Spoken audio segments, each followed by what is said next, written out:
तो हमारे देश में आजादी के पिछले 63 वर्षों में ऐसी राजनीतिक भूलें हुई हैं। एक राजनीतिक भूल और हुई है 1971 में, जब बांग्लादेश बना और पाकिस्तान का हमला हुआ। उस युद्ध में भी हमने पाकिस्तान को मुंह की खिलाई, उनको धूल चटाई, उनको पराजित किया। और उस युद्ध में तो आपको हैरानी होगी, 1971 के युद्ध में जब पाकिस्तान का हमला भारत पर हुआ और भारत ने इतना करारा जवाब दिया, 3 दिसंबर 1971 को युद्ध किया था पाकिस्तान ने शुरू, 16 दिसंबर 1971 तक पूरा पाकिस्तान पराजित हो चुका था। और पाकिस्तान की सेना के 97,000 सैनिकों ने भारत की सेना के सामने आत्मसमर्पण कर दिया था। वो पूरी सेना पाकिस्तान की लगभग आधी सेना थी, तो पाकिस्तान की आधी सेना भारत के कब्जे में आ गई। और फिर पाकिस्तान अमेरिका के पास गया और फिर अमेरिका से उसने गुजारिश की कि भारत से बचाओ। फिर अमेरिका का दबाव भारत सरकार पे आया और उस दबाव में हमने पाकिस्तान के 97,000 सैनिकों को छोड़ दिया। अगर ये भूल हमने नहीं की होती तो पाकिस्तान का ये आतंकवाद जो इतना बढ़ा, ये आतंकवाद के कारण हमको जो इतना नुकसान उठाना पड़ा जम्मू कश्मीर और भारत के सभी इलाकों में, यह नुकसान कभी नहीं होता अगर 1971 में पाकिस्तानी सेना के 97,000 सैनिकों को हमेशा के लिए हमने खत्म कर दिया होता। वो हमारे कब्जे में थे, हम चाहते वो उनके साथ करते, लेकिन दुख है कि उन 97,000 पाकिस्तानी सैनिकों को भारत की जेलों में रखा गया। 5 महीने तक उनको बिरयानी खिलाई गई, अच्छा अच्छा खाना खिलाया गया और उसके बाद उनको छोड़ दिया गया, बाइज्जत बरी किया गया। किसके लिए? एक शिमला समझौते के लिए। और शिमला समझौता वैसा ही कुछ था जैसे ताशकंद समझौता था। फिर हमने छोड़ा पाकिस्तान को पराजित करके और फिर पाकिस्तान ने वही किया हमारे साथ। तो पिछले आजादी के 63 वर्षों में और आखिरी कोशिश पाकिस्तान ने जो की थी वो आप सभी जानते हैं, कारगिल युद्ध के रूप में हमारी आंखों के सामने आई। वो कारगिल युद्ध भी पाकिस्तान के दुस्साहस का प्रतीक था।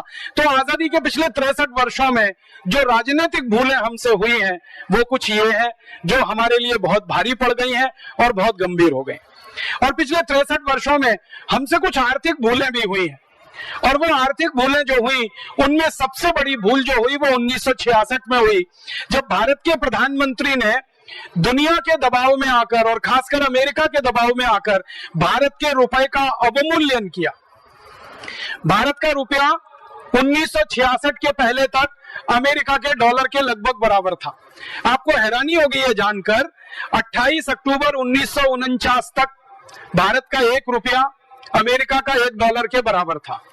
28 अक्टूबर 1949 तक भारत का 1 रुपया ब्रिटेन के 1 स्टर्लिंग पाउंड के बराबर था। और भारत का रुपया स्टर्लिंग पाउंड और डॉलर के बराबर था तो रुपए की ताकत थी और क्रय शक्ति उस समय बहुत थी।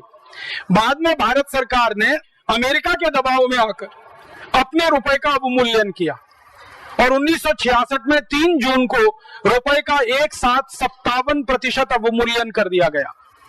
57% डिवेल्युएशन हो गया रुपए का। परिणाम क्या हुआ? डॉलर 57% महंगा हो गया, रुपया 57% सस्ता हो गया। और उसके बाद एक सिलसिला चला कि रुपए की कीमत गिरती ही गई, गिरती ही गई, गिरती ही गई, गिरती ही गई। और मुझे आपसे ये बात कहते हुए बहुत दुख है, तकलीफ है कि हमने जब रुपए की मूल्य का आकलन किया था, जब सबसे पहले भारत आजाद हुआ था, लगभग 1 रुपया 1 डॉलर, थोड़े दिन में 4 रुपया 1 डॉलर, फिर 7.5 रुपए 1 डॉलर, फिर 12 रुपए 1 डॉलर, फिर एक दिन अचानक से 21 रुपए 1 डॉलर, फिर एक दिन पता चला 32 रुपए 1 डॉलर, फिर 38 रुपए 1 डॉलर, फिर 42 रुपए, फिर 46 रुपए और अब 48 रुपए 1 डॉलर, और एक दिन तो 50 रुपए डॉलर तक पहुंच चुका है। इतने रुपए की कीमत गिर चुकी है। माने आजादी के पिछले 63 वर्षों में हमारी अपनी गलती से, हमारी अपनी भूल से रुपए का कितना अवमूल्यन हुआ है। अगर 1 रुपया 1 डॉलर को ध्यान में रखें और अब 50 रुपए 1 डॉलर है तो रुपए का अवमूल्यन लगभग 50 गुना हो चुका है। और ये रुपए के अवमूल्यन के 50 गुने होने का मतलब रुपए की कीमत 5000% कम हो चुकी है। और ये कीमत कम होने का मतलब हमारे ऊपर विदेशों का कर्जा 50 गुना बढ़ चुका है। अगर हमने 1947 में 1 डॉलर का कर्ज लिया हो, अब 2010 में उसको वापस करना हो, तो जब हमने कर्ज लिया था तो 1 रुपया था 1 डॉलर, अब कर्ज वापस देना है तो जो 1 रुपए का कर्ज था वो 50 रुपए में वापस होगा। तो कर्ज 50 गुना बढ़ा लिया, कर्ज का ब्याज 50 गुना बढ़ गया, और विदेशी कंपनियों को जो मुनाफा यहां से हो रहा है वो 50 गुना बढ़ गया, क्योंकि डॉलर 50 गुना ताकतवर हो गया। ये बहुत बड़ी आर्थिक भूल हमने की 1966 में, और इस भूल को लगातार होने दिया, और होते होते आज रुपया इतना कमजोर हो गया। दुनिया का कोई देश अपनी करेंसी की ताकत को कम नहीं होने देता, लेकिन भारत ने अपने रुपए की ताकत को इतना कम होने दिया। ये आर्थिक भूल हमसे बहुत बड़ी हुई। और इसी तरह की एक आर्थिक भूल पिछले 63 वर्षों में हमसे हुई। 1991 में जो कल मैं आपसे कह रहा था वो ये कि विदेशी कंपनियों के लिए सारे दरवाजे हमने खोल दिए। जिस विदेशी कंपनी को भारत से भगाया था 1942 में, जिस विदेशी कंपनी के लिए हमने नारा लगाया था भारत छोड़ो, आज उन विदेशी कंपनियों को हम दरवाजा खोल के वापस बुला रहे हैं और कह रहे हैं वापस आओ और भारत को लूट कर चले जाओ। तो जो कंपनी गई थी वो फिर वापस आ गई, और अकेली नहीं आई है, अब हजारों कंपनियां आई हैं। पहले एक कंपनी को भगाते रहे 250 साल तक, अब 5000 कंपनियां आ गई। उनके लिए उदारीकरण की नीति, वैश्वीकरण की नीति, और इन कंपनियों ने अंधाधुंध लूटना शुरू किया है इस देश को, और लाखों करोड़ों रुपए की संपत्ति ले जा रहे हैं। ये बात मैं पहले ही कह चुका हूं, यहां सिर्फ संकेत में कह रहा हूं। तो आजादी के पिछले 63 वर्षों में कई राजनीतिक भूलें हुई हैं और कई आर्थिक भूलें हमसे हुई हैं, और उनका दुष्परिणाम पूरा देश भुगत रहा है। आजादी के बाद में एक और भूल हुई है जो बड़ी राजनीतिक भूल है, जिसका संकेत परम पूजनीय स्वामी जी कर चुके हैं।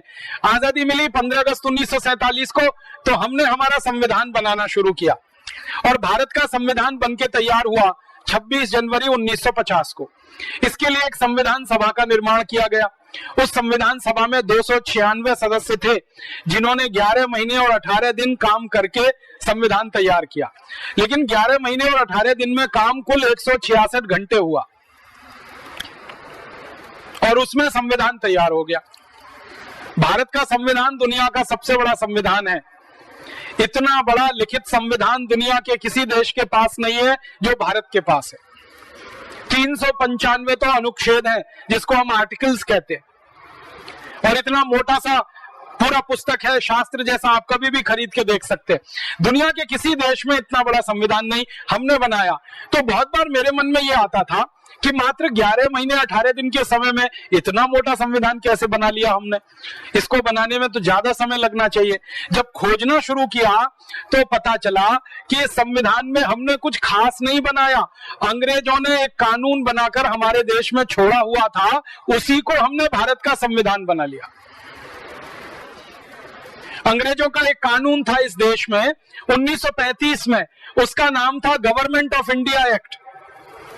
गवर्नमेंट ऑफ इंडिया एक्ट में जो कुछ लिखा था वही सब कुछ भारत के संविधान में है, कुछ बदला नहीं। और गवर्नमेंट ऑफ इंडिया एक्ट अंग्रेजों ने बनाया था भारत पर राज्य करने के लिए, भारत को गुलाम बनाने के लिए और भारत पर साम्राज्य स्थापित करने के लिए। उसी को पूरा का पूरा संविधान के रूप में हमने स्वीकार कर लिया। तो संविधान सभा में जो बड़े बड़े नेता शामिल हुए थे ना, उनके बयान अगर आप पढ़ेंगे तो आप हैरान हो जाएंगे। हमारे देश की संविधान सभा की जो ड्राफ्टिंग कमेटी थी, उसके चेयरमैन थे डॉक्टर भीमराव अंबेडकर। उन्होंने 1953 में यह कहा राज्यसभा में बोलते हुए कि अगर मुझे कोई अनुमति दे दे तो मैं सबसे पहला व्यक्ति होऊंगा जो इस संविधान को जला दूंगा। पत्रकारों ने उनसे पूछा कि आप इस संविधान के निर्माता हैं और आप ही इसको जलाने की बात कर रहे हैं।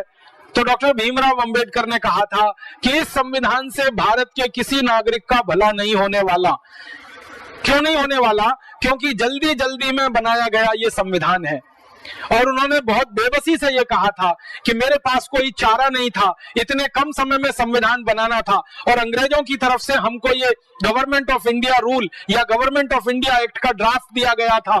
आधार उसको बनाकर और दुनिया के दूसरे देशों के संविधानों में से कुछ चीजें निकालकर ये भारत का संविधान तैयार हो गया। ये भारत के लोगों द्वारा तैयार नहीं किया गया, एक तरह से अंग्रेजों के बनाए गए कानून पर आधारित है। तो परिणाम क्या हुआ? वो संविधान बनने के और लागू होने के पिछले 60 सालों में ही 94 से ज्यादा उसमें संशोधन हो गए। माने संविधान अब ओरिजिनल रहा कहां? 60 साल में 94 संशोधन, 60 इयर्स और 94 अमेंडमेंट्स। इसका माने हर साल में लगभग 1.5 से 2 संशोधन उसमें हुए। इसका माने इतने संशोधन किसी संविधान में तभी हो सकते हैं जब उसमें कोई बहुत बड़ी खराबी हो या कमी हो या कोई बड़ी बुराई हो, वरना इतने संशोधन होने का कोई कारण नहीं है। संविधान सभा में सच्चिदानंद सिन्हा थे, पंडित जवाहरलाल नेहरू थे, सरदार वल्लभ भाई पटेल थे, सरोजनी नायडू थी, राजकुमारी अमृत कौर थी, ऐसे भारत के बड़े बड़े दिग्गज नेता थे। इनके बयानों को अगर आप पढ़ेंगे तो हैरान हो जाएंगे। ये सबके सब ये कह रहे हैं अपने बयानों में कि भारत के शहीदों ने, क्रांतिवीरों ने जिस कल्पना से देश की आजादी की लड़ाई लड़ी है, उस कल्पना को ये संविधान कहीं भी पूरा नहीं करता और शहीदों के सपने इस संविधान से पूरे नहीं हो पाएंगे, ये पक्का है। और उनके बयान आज हमारे सामने हैं। 63 सालों में हमें दिखाई दे रहा है कि यह संविधान न देश का भला कर पा रहा है, न समाज का भला कर पा रहा है। ये एक बड़ी भारी हमसे भूल हो गई। अच्छा होता हम छोटा संविधान बनाते, लेकिन मौलिक होता, अपना होता, अंग्रेजों के कानून की नकल नहीं होता। अंग्रेजों का कानून जो गवर्नमेंट ऑफ इंडिया एक्ट, वो तो हमारी गुलामी के लिए था, उस पर आधारित हमारी आजादी का संविधान कैसे अच्छा हो सकता है। और एक और ऐसी ही भूल हमसे हो गई, वो ये कि अंग्रेज जब गए तो उन्होंने जितने कानून बनाए थे भारत पर राज्य करने के लिए, वो सारे कानून हमने जैसे के तैसे रख लिए, उसमें थोड़ा भी फेरबदल नहीं किया। अंग्रेजों ने 34,735 कानून बनाए थे भारत को गुलाम रखने के लिए। आजादी के बाद भी वही 34,735 कानून चल रहे हैं। कुछ और नए कानून हमने बनाए हैं, वो पुराने कानूनों को ही आगे बढ़ाने वाले हैं, उनसे कुछ अलग नहीं। अंग्रेजों का बनाया हुआ एक कानून है इंडियन पुलिस एक्ट, 1860 में बना, वही अभी तक चल रहा है। अंग्रेजों का एक कानून है आईपीसी, इंडियन पिनल कोड, वो 1861 में बना, आज भी चल रहा है। अंग्रेजों का एक कानून है सीआरपीसी, क्रिमिनल प्रोसीजर कोड, वो 1861 में बना, आज भी चल रहा है। अंग्रेजों का एक कानून है इंडियन फॉरेस्ट एक्ट, वो अंग्रेजों ने बनाया, आज भी चल रहा है। अंग्रेजों का बनाया हुआ कानून है लैंड एक्विजिशन एक्ट, वो उन्होंने बनाया, आज भी चल रहा है। अंग्रेजों का बना हुआ है फॉरेस्ट कंजर्वेशन एक्ट, वो अंग्रेजों का है, आज भी चल रहा है। अंग्रेजों का बना हुआ इंडियन इलेक्ट्रिसिटी एक्ट, वो अंग्रेजों ने बनाया, आज भी चल रहा है। ऐसे 34,735 कानून जो अंग्रेजों ने भारत को गुलाम रखने के लिए बनाए, वही आजादी के बाद चल रहे हैं। इसलिए कई बार हमको ऐसा लगता है कि आजादी तो आई नहीं है, ये तो अधूरी है, ये तो अंग्रेजों को हमने भगाया, लेकिन अंग्रेजियत को तो हम भगा नहीं पाए अभी तक। अंग्रेजों के बनाए गए कानून है तो अंग्रेजियत भी इस देश में है। और इसी तरह की एक भूल हमसे हुई, अंग्रेज आए थे तो उनकी भाषा आई अंग्रेजी, अंग्रेज चले गए तो अंग्रेजी को भगा देना चाहिए था, लेकिन अंग्रेज तो भाग गए, अंग्रेजी अभी भी इस देश में है और हम सबके लिए तकलीफ का कारण बनी हुई है। भारत में मात्र 1% लोग अंग्रेजी जानते हैं, लेकिन ऊपर से नीचे तक सारा काम अंग्रेजी में होता है। सुप्रीम कोर्ट में बहस अंग्रेजी में होती है, सुप्रीम कोर्ट में सुनवाई अंग्रेजी में होती है, सुप्रीम कोर्ट के फैसले अंग्रेजी में आते हैं। न वादी अंग्रेजी जानता है, न प्रतिवादी अंग्रेजी जानता है, वो अपने फैसले को समझ नहीं पाता, बहस क्या हो रही है उसको कुछ मालूम नहीं पड़ पाता, चुपचाप बेचारा खड़ा खड़ा देखता रहता है और कानून कहता है कि हम उसके लिए न्याय कर रहे हैं। सबसे बड़ा अन्याय तो यह है कि उसकी भाषा में उसके फैसले नहीं आ रहे हैं। और हाई कोर्ट में भी अक्सर बहस अंग्रेजी में होती है। भारत की बड़ी बड़ी केंद्रीय प्रशासनिक परीक्षाओं को पास करना हो तो अंग्रेजी आना बहुत जरूरी है, भारत की सेना में भर्ती होना हो तो अंग्रेजी आना बहुत जरूरी है। और माफ कीजिएगा, सिर्फ 1 करोड़ से कम लोग हैं जो अंग्रेजी जानते हैं इस देश में, तो उनके लिए तो भारत सब कुछ है। और जिन 114 करोड़ को अंग्रेजी नहीं आती, उनके लिए भारत तो बेगाना देश बना हुआ है, कोई दूसरा देश बना हुआ। ये भाषा भी अंग्रेजों की अभी तक हम नहीं भगा पाए, ये भी हमसे भूल हो गई। ऐसी कई भूलें हमने आजादी के 63 वर्षों में की। और आजादी के पहले जो भूल हमने की है, सबसे बड़ी भूल जिसका भुगतान आज तक ये देश कर रहा है, एक राजा था, जहांगीर उसका नाम था, उसने अंग्रेजों की एक कंपनी को व्यापार करने का लाइसेंस दे दिया। और मैं मानता हूं कि पिछले 500 साल की सबसे बड़ी भूल वही हो गई। ईस्ट इंडिया कंपनी को जहांगीर ने जब व्यापार करने का लाइसेंस दिया सन 1618 में, तो शायद जहांगीर को यह भी नहीं मालूम होगा कि यह कंपनी एक दिन भारत को गुलाम बना लेगी। उसने तो अंग्रेजों से व्यापार के लालच में लाइसेंस दे दिया, और वही लाइसेंस हमारे लिए इतना भारी पड़ गया, और इतना भारी पड़ गया कि सारा देश अंग्रेजों की गुलामी में लगभग 250 वर्षों के लिए चला गया। पहले कंपनी की गुलामी की हमने, फिर उसके बाद में अंग्रेजों की सरकार की गुलामी की हमने। 1618 से लेकर 1757 तक ईस्ट इंडिया कंपनी की गुलामी में हम रहे। 1757 के बाद अंग्रेज सरकार और कंपनी की मिलीजुली गुलामी में हम रहे और 1860 के बाद तो सीधे अंग्रेजों की सरकार की गुलामी में हम आ गए। और इस गुलामी में सबसे बड़ा नुकसान हमारा यह हुआ कि आर्थिक रूप से हमारी बहुत लूट हुई और अंग्रेजों ने इतना लूटा इस देश को, शायद दुनिया के किसी देश के इतिहास में उसकी मिसाल नहीं मिलेगी आपको। आप हैरान हो जाएंगे ये सुनकर कि अंग्रेजों ने कितना लूटा और कैसे लूटा। मैं पूरा विस्तार से तो नहीं बता सकता, लेकिन 2-3 आपको उदाहरण जरूर दे सकता हूं। ईस्ट इंडिया कंपनी के अधिकारी यहां आते थे और लूट मार करते थे।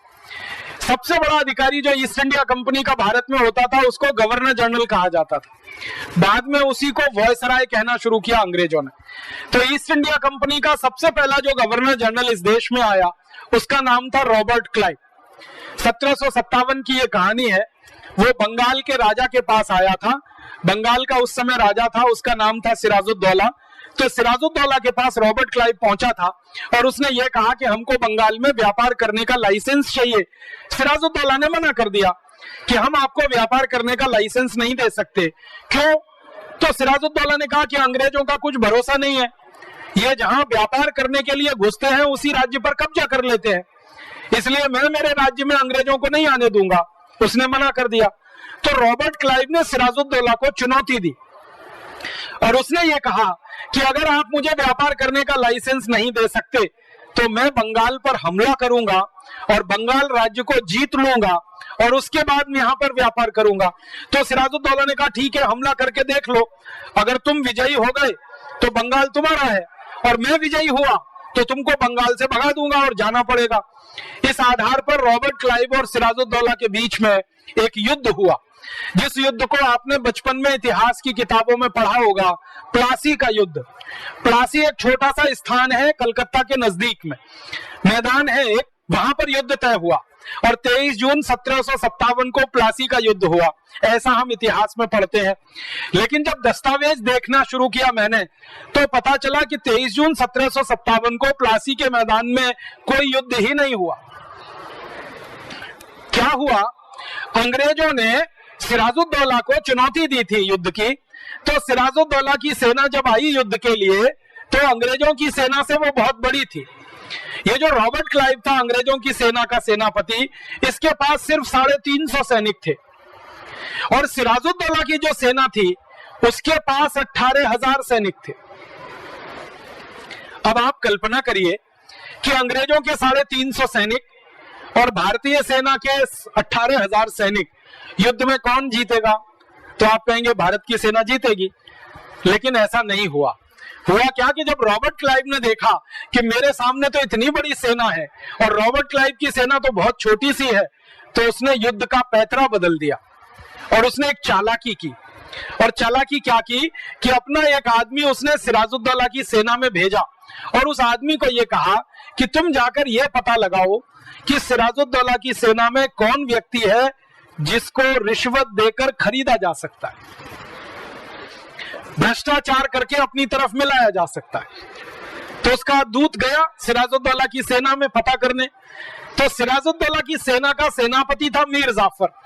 वो पैसे का थोड़ा लालची था और कुर्सी का भी लालची था। तो मीर जाफर के पास जब ये गया सैनिक अंग्रेजों वाला, तो मीर जाफर को उसने एक प्रपोजल दिया, एक प्रस्ताव दिया कि मीर जाफर तुम अंग्रेजों से मिल जाओ तो हम तुमको बंगाल का राजा बना देंगे। तुम अभी तक सेनापति हो, हम तुमको राजा बना देंगे। मतलब सीधा सा ये है कि मीर जाफर को प्रपोजल दिया गया कि तुम डिफेंस मिनिस्टर हो, हम तुमको प्राइम मिनिस्टर बना देंगे, तुम हमारे साथ मिल जाओ। तो मीर जाफर ने कहा मुझे क्या करना पड़ेगा? तो अंग्रेजों के सेनापति रॉबर्ट क्लाइव ने कहा कि तुमको एक ही काम करना है, युद्ध नहीं करना, हमारे ऊपर हमला नहीं करना। तो क्या करना? रॉबर्ट क्लाइव ने कहा कि तुम तुम्हारे सैनिकों को बोलो कि वो हमारे सामने आत्मसमर्पण कर दें और हम आत्मसमर्पण जब करा लेंगे तुम्हारी सेना से तो तुम्हारी सेना और हमारी सेना मिल जाएगी, मिलकर मीर जाफर और रॉबर्ट क्लाइव सिराजुद्दौला का मर्डर कर देंगे, हत्या कर देंगे और सिराजुद्दौला मर जाएगा, फिर तुमको राजा बना देंगे। तो मीर जाफर तैयार हो गया, उसको लालच आ गया और अंग्रेजों ने उसको यह भी कहा कि 1 कोटी स्वर्ण मुद्राएं भी देंगे। तो स्वर्ण मुद्राओं के लालच में और राजा बनने के लालच में वो पिघल गया, फिसल गया। उसने अंग्रेजों से एक संधि कर ली और उस संधि के आधार पर 18,000 सैनिकों के सेनापति मीर जाफर ने 350 अंग्रेजी सैनिकों के सामने सरेंडर कर दिया और अंग्रेजों के 350 सैनिकों ने 18,000 सैनिकों के ऊपर जीत हासिल कर ली। अब ये 18,000 सैनिक और अंग्रेजों के 350 सैनिक मिलकर एक हो गए और इन्होंने प्लान बना लिया कि सिराजुद्दौला को मार देना है। तो सिराजुद्दौला को मारने के लिए ये प्लासी के मैदान से चले घोड़े पर सवार होकर। तो रॉबर्ट क्लाइव आगे आगे था, 350 उसके सैनिक पीछे थे और उसके पीछे 18,000 सैनिक थे और उन्हीं में मीर जाफर भी था। तो ये सब घोड़े पर चढ़कर गए। कहां गए? मुर्शिदाबाद नाम के एक शहर तक गए, क्योंकि उस जमाने में राजधानी मुर्शिदाबाद थी बंगाल की और राजा जो था वो मुर्शिदाबाद में रहता था। तो रॉबर्ट क्लाइव ने अपनी डायरी में लिखा है कि मैं मेरे सैनिकों के साथ भारत के 18,000 सैनिकों को बंदी बनाकर चल रहा था। घोड़े पर मैं आगे आगे बैठा हुआ था, भारत के सैनिक मेरे पीछे पीछे चल रहे थे और सड़क पर रास्ते के दोनों तरफ भारत के हजारों लोग हमारा जुलूस देख रहे थे। और रॉबर्ट क्लाइव ने एक बात लिखी है अपनी डायरी में कि जो भारत के लोग मेरा जुलूस देख रहे थे वो मेरे जुलूस पर तालियां बजा रहे थे और जो भारत के सैनिकों को मैंने बंदी बनाया है वो आज्ञाकारी सैनिकों की तरह सिर झुकाकर चले जा रहे थे। फिर वो कहता है, काश एक भी भारतवासी ने मुझे पत्थर उठा के मारा होता तो मैं उसी दिन मर गया होता और भारत का इतिहास उसी दिन बदल गया होता। लेकिन ये भारतवासी पत्थर नहीं मारते हैं, ये तालियां बजाते रहते हैं और अंग्रेजों का स्वागत करने के लिए सड़क के दोनों किनारे खड़े होते रहते हैं। ये बहुत दर्दनाक वाक्य है। रॉबर्ट क्लाइव खुद लिख रहा है कि भारत के हजारों लोग सड़क के किनारे खड़े होकर ताली बजा रहे हैं और 18,000 सैनिक अंग्रेजों के सामने सिर झुका के चले जा रहे हैं। अगर किनारे खड़े नागरिकों ने और सैनिकों ने मिलकर रॉबर्ट क्लाइव को दबोच लिया होता या पत्थर मार दिए होते, एक एक पत्थर भी उठा के मार दिया होता, तो 18,000 पत्थर में तो रॉबर्ट क्लाइव का कचूमर निकल गया होता और ईस्ट इंडिया कंपनी का साम्राज्य उसी दिन इस देश में समाप्त हो गया होता। लेकिन हम वो नहीं कर पाए और देश का इतिहास दूसरी दिशा में चला गया। रॉबर्ट क्लाइव और मीर जाफर मुर्शिदाबाद पहुंचकर सिराजुद्दौला की हत्या कर दी। सिराजुद्दौला की हत्या करने के बाद मीर जाफर का एक भतीजा था मीर कासिम, उसको राजा बना दिया थोड़े दिन के लिए। फिर मीर कासिम को हटा दिया, फिर मीर जाफर को राजा बना दिया और एक दिन रॉबर्ट क्लाइव ने मीर जाफर को मरवा दिया और खुद वो बंगाल का राजा बनकर ईस्ट इंडिया कंपनी का साम्राज्य स्थापित करके चला गया। इतिहास की ये बहुत बड़ी भूल है जिसको क्षमा नहीं किया जा सकता। हमारे पुरखों की ये भूल जिसने हमको 250 साल गुलामी में डाल दिया, ये क्षमा करने योग्य नहीं है। जिंदगी में कुछ गलतियां होती हैं जिनको क्षमा किया जा सकता है, लेकिन कुछ भूलें होती हैं जिनको क्षमा नहीं किया जा सकता। अंग्रेजी में एक शब्द होता है हिमालयन ब्लंडर। हिमालय जैसी बड़ी भूल शायद ये वही थी जो हमसे हो गई और उसके चलते ईस्ट इंडिया कंपनी का साम्राज्य स्थापित हो गया। और उसके बाद रॉबर्ट क्लाइव 7 साल तक रहा बंगाल का गवर्नर जनरल बनके और उसने लूटा बंगाल को, लूट कर धन इकट्ठा किया, सोना चांदी हीरे जवाहरात, और जब भरपूर मात्रा में धन इकट्ठा हो गया तो लंदन चला गया। लंदन की पार्लियामेंट में उसको एक बार पूछा गया कि तुम भारत से क्या लूट कर लाए, तो उसने कहा कि सोने चांदी हीरे जवाहरात भारत से लेके आया, सोने के सिक्के चांदी के सिक्के हीरे जवाहरात लेके आया। तो उसको पूछा गया कितना लेके आए, तो रॉबर्ट क्लाइव ने जवाब दिया कि मैंने गिना तो नहीं है लेकिन अंदाज बता सकता हूं। और वो अंदाज क्या है, तो वो कहने लगा कि भारत से सोने के सिक्के चांदी के सिक्के हीरे जवाहरात लाने के लिए मुझे पानी के 900 जहाज किराए पर लेने पड़े, इतना धन और संपत्ति में भारत से लेके आया। फिर उसको पूछा गया कि ये जहाज कितना बड़ा, तो वो कहता है कि एक जहाज में कम से कम 60 से 70 मीट्रिक टन सोने के सिक्के आ सके, इतना बड़ा। तो 60 से 70 मीट्रिक टन, 1 मीट्रिक टन में 1000 किलोग्राम होते हैं, तो 60 से 70 हजार किलोग्राम सोना आए, इतना बड़ा एक जहाज और ऐसे 900 जहाज भर के वो यहां से ले गया। तो आप कल्पना करिए कितना लूटा भारत को। और ये रॉबर्ट क्लाइव अकेला लुटेरा नहीं था भारत को लूटने वाला। रॉबर्ट क्लाइव आया, लूट कर चला गया। उसके बाद वॉरेन हेस्टिंग्स आया, वो लूट कर चला गया। फिर उसके बाद हमारे देश में 84 अंग्रेजों के गवर्नर जनरल आए। Robert Clive, Warren Hastings, Canning, Curzon, Linlithgow और विलियम बेंटिंग, डलहौजी, और अंतिम गवर्नर जनरल जो उनका, जिसको हम माउंटबेटन कहते हैं। तो रॉबर्ट क्लाइव से लेकर माउंटबेटन तक 84 गवर्नर जनरल आए और सबने लूटा है इस भारत को, किसी ने छोड़ा नहीं है। अंतर इतना है कि रॉबर्ट क्लाइव ने कुछ ज्यादा लूटा, दूसरे उतना नहीं लूट पाए, लेकिन लूटते ही रहे हैं और ये लूट का धन इंग्लैंड ले जाते रहे हैं। हम लोगों ने ये 84 गवर्नर जनरलों द्वारा लूटा गया भारत से जो धन है उसका एक अनुमान लगाया है। पूरा पक्का तो पता नहीं चल पाता, लेकिन एक अनुमान है, और वो अनुमान है कि करीब 300 लाख करोड़ रुपए की संपत्ति इन अंग्रेजों ने लूटी है भारत देश से।